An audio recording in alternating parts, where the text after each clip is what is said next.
So I'm going to be reading you guys book chapters 2 and 3 of Honor Long Questions. I really hope that you guys enjoy.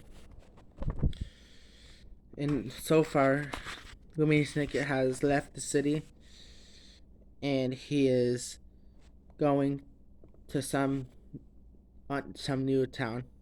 Let's continue.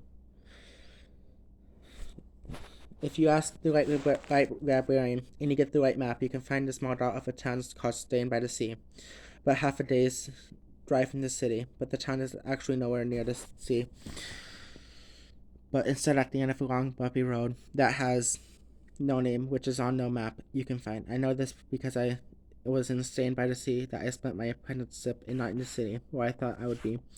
I did not know this until S. Theodore and Markshin drove the roadster past the train station without even slowing down. Aren't we taking the train? I asked. That's another long question, she said. I told you there's been a change of plans. The map is not the territory. That's an expression which means the world does not match the picture in our heads. I thought we were working across town. That's exactly what I mean, Stinket. You thought we were working across town, but we were not working in the city at all.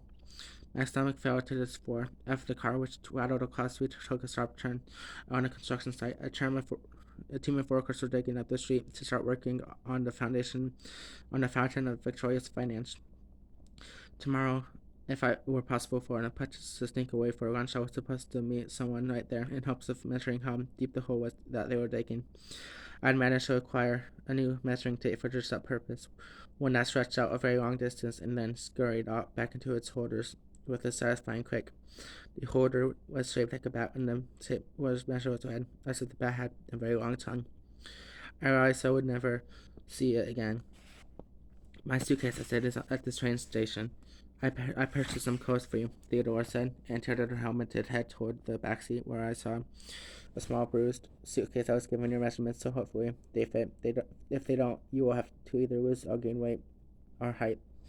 They're unremarkable clothes. The idea is not to attract attention. I thought they were wearing clothes either too big or too small for me would not be likely to attract attention. And I thought of the small stack of books I had tucked next to the bat. One of them was very important. It was the history of the city's underground sewer system. I had planned to take a few notes on chapter 5 of the book on the train across town. When I disembarked at Bellamy Station, I would crumple the notes into a ball and toss them to my associate without being seen. She would be standing at the magazine rack at the Bellamy Books. It was all mapped out, but now the territory was different. She would read at magazines for hours before catching her own train to her own apprenticeship. But then, what would she do? What would I do? I scoured out the window and asked myself these other hopeless questions. Your reticence is not appreciated, Theodore said, breaking his sour silence. Reticence is a word to me. It's not talking enough. Saying something sinking. Are we there yet? I asked hopefully, although everyone knows that is a wrong question to ask the driver of a car. Where are we going? I tried instead, but for a moment Theodore did not answer. She was biting her lip as if she were also disappointed about something. So I tried one more question that I thought she might like better. What does the S stand for?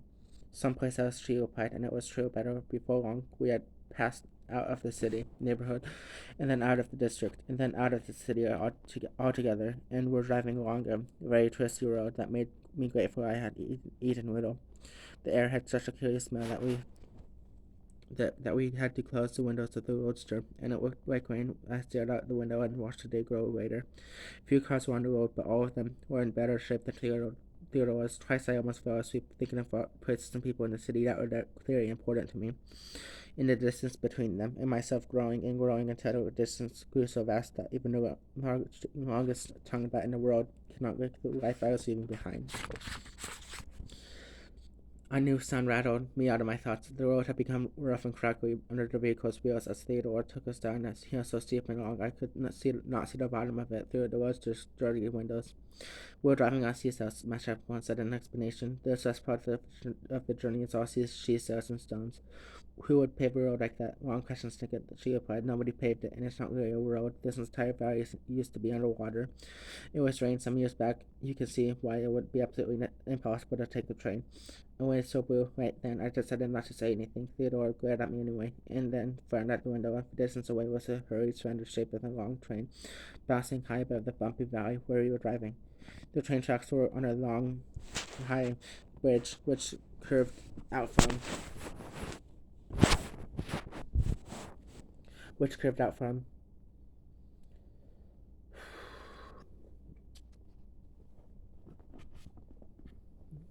which curved out from the shore to an island that was now just a mountain of stones rising up from the drained eye.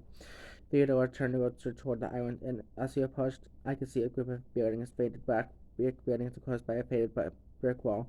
A school, perhaps, or the estate of a dual family. The buildings had once been elegant, but many of the windows were shattered and gone, and there were no signs of life. I was surprised to hear, just as the roadster passed directly under the bridge, the low, loud clanking of a bell from a high brick tower that commanded and sat on a pile of rocks.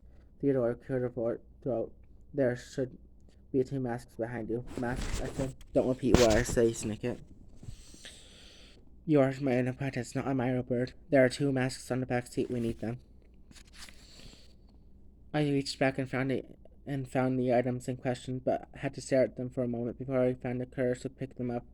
The two masks, one for an adult and one for a child, were fashioned from a shiny silver metal, with a tangle of rubber tubes and filters on the back. On the front were narrow slits for the eyes and a small lip underneath for the nose. There was nothing there. There was nothing where a mouth might be. So the faces of the masks looked at me silently and spookily, as if they thought this whole journey was a bad idea. I absolutely agree, I told them. Theodore frowned. That bell means we should don these masks. Don is a word which means put on our heads. The pressure at this death will make it difficult to breathe otherwise. Pressure, water pressure, Snicket. It's everywhere around us. Masks are not. You must use your head. My head told me I didn't understand how there could be water pressure everywhere around us. There wasn't any water. I wondered where all of the water had gone when they drained this part of the sea. And I should have wondered, but I told myself it was a wrong question and asked something else instead. Why did they do this? Why did they drain the sea of its water? As Theodore and Markson took one mask from my hands and slipped it onto her helmeted head. To save the town, she replied in a muffled voice, "Put your mask on, Snicket." I did as Theodore said. The mask was dark inside and smelled faintly like a cave or a closet that had not been opened in some time. A few tubes huddled in front of my mouth, like worms in front of a fish. I blinked behind.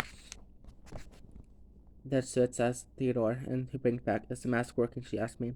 How can I tell? If you can believe that it's working. I did not say that I had been breathing previously. Something more interesting had attracted my attention at the window of the roadster. I saw a line of big bears round an old squatting uncovered next to us some odd enormous machines. The machines looked like huge hypodermic needles, as if the doctor were planning on giving several shots to a giant.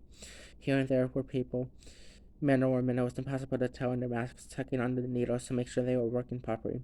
They were, with a swinging of hinges and a chaining of gears. The needles plunged deep into holes in the shell-covered ground, and then rose up again, full of black liquid. The needles deposited the liquid with a quiet black splash into the barrels, and then plunged back into the holes over and over again, while I watched the switch in a mask. Oil, I guessed. Ink, Theodore corrected. The town is called Shame by the Sea. Of course, it is no longer by the sea, as they've drained it all. But the town still manufactures ink that was once famous for making the darkest and most permanent stains. And the ink is in those holes. Those holes are long, narrow caves, Theodore said. Like wells in the caves are occupied. That's where the ink comes from. I thought of a friend of mine who had also graduated, a girl who knew about all sorts of underwater life. I thought it could probably make ink only when they are frightened. I imagine an octopus would find these machines very frightening indeed, Theodore said, and she turned the roadster onto a narrow path in the shells that twisted upward. Climbing a steep craggy mountain at its peak, I could see a faint pulsing light through the afternoon gray. It took me a minute to realize that it was a lighthouse which stood on a cliff that overlooked what had been waves and water, and was now just a vast airy landscape. As the roadster buttered up the hill, I looked out the windows on Theodore's side, and saw that opposite the ink was another strange sight. The crusher's force, Theodore said before I could even ask. When they drained the sea, everyone thought that our seaweed would shrivel up and die, but my information says that for some mysterious reason the seaweed learned to grow on dry land, and now for miles and miles there is an enormous forest of seaweed. Never go in this naked. It is a wild and lawless place, not fit for man or beast. She did not have to tell me not to go into the crusher's forest. It was frightening enough. Just to look at it, it was less like a forest and more like an endless massive shrubbery, with the shining leaves of the seaweed twisting this way and that, as if the plants were still under churning water. Even with the windows shut, I could smell the forest of brackish scent of fish and soil, and I could hear the rustling of thousands of strands of seaweed that had somehow survived the draining of the sea. The bell rang as some roaster finally reached the top of the hill, signaling the all clear. We removed our masks, and Theodore steered the clear car into an actual paved road that ran past the Blinken lighthouse and down a hill lined of trees. We passed a small white cottage and then came to a stop at the driveway of a mansion, so large it looked like several mansions had crashed together. Parts of it looked like a castle with several tall towers stretching like a high into the cloudy air. In parts of it looked like a tent with heavy gray clouds stretched over an ornate garden crawling with fountains and statues. In parts of it looked more like a museum with severe front door with a severe front door and a long stretch of the window. The view from the window must have been very pretty once, with the waves crashing down below the cliffs. It wasn't pretty anymore. I looked down and saw the top of the crushed forest moving in slow ripples like spooky laundry, hung out to dry in the distant sight of the needles spilling into the waiting barrels. Theodore braked and got out of the car, stretched, and took off her gloves and her leather helmet. I finally had a good look at her long, thick hair, which was almost as strange a sight as everything I had seen on the way. I needed a haircut, but as Theodore marked and made me look bald. Her hair stretched out every which way from her head in long curly curls like a waterfall made from tangled yarn. It was very hard to listen to her while it was in front of me. "Listen to me, Snicket," my chaperone said. "You are on probation. You're pensioned for asking too many questions, and for general rudeness makes me reluctant to keep you." Penchant is a word which means habit. "I know what penchant means," I said. "This is exactly what I am talking about," Theodora said sternly, and quickly ran her fingers through her hair in an attempt to tame it. It was impossible to tame. My creatures, our first client lives here, and we are meeting with him for the first time. You are to speak as little as possible and let me do the work. I am very excellent at my job, and you will learn a great deal, as long as you keep quiet and remember, you are merely an apprentice. Do you understand?" I understood. Shortly before graduation, I had given a list of people with whom I could apprentice with by their success in various endeavors. There were 52 chaperones on the list, as Theodore Markson was ranked 52nd.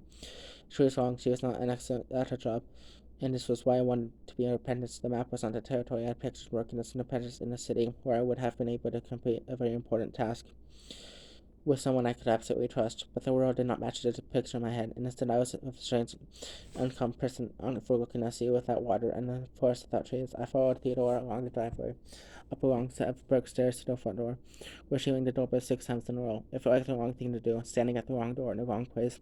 We did it anyway, knowing that something was wrong, and doing it anyway happens very often in life, and I doubt I will ever know why.